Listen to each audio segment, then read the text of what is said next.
Смешни и несериозни се тврдењата на Филипче дека преговара со пратеници од знам за проширување на неговата пратеничка група, вели премиерот Христијан Мицковски, откако опозицијскиот лидер вчера од Бихачка се пофали дека се водат преговори со пратеници на знамно и со други, па додаде дека вратите на СДСМ биле отворени за сите оние кои сакаат да годат европскиот пат со, како што рече, вистински вредности.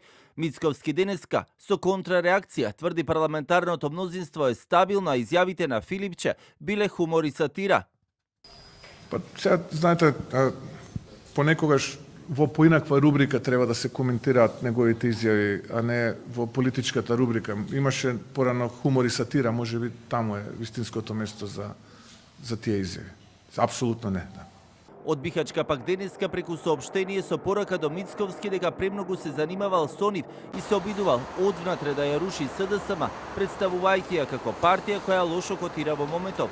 Толку лошо стои СДСМ што ВМРО мора да се занимава само со нас секој ден и постојано. Црна кампања, јавен линч на председателот Филипче, измислени афери, штанцање негативни објави на 40% од медиумите на Орбан, платформа на ВМРО за рушење на СДСМ одвнатре со поединци како Шилегов и Деспотовски, лажни анкети. Сепак ВМРО е партија на која многу и се верува. Се што ветивте, досега исполнивте, почнувајќи од името Македонија повторно горда. Лидерот на знам пак Максим Димитриевски претходно во неколку наврати тврдеше дека пратеничката група е стабилна и дека не направил партија за да исклучува членови, туку да привлекува нови, но и дека никој не може да се држи со сила и секој сам одлучува за политичката одговорност која ја сноси.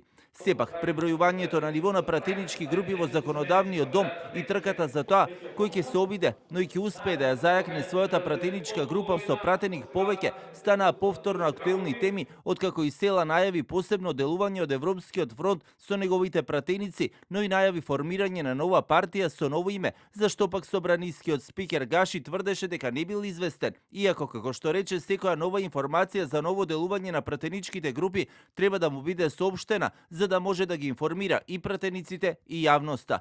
За сега, како што рече, распределбата на силите останува како што е во моментот.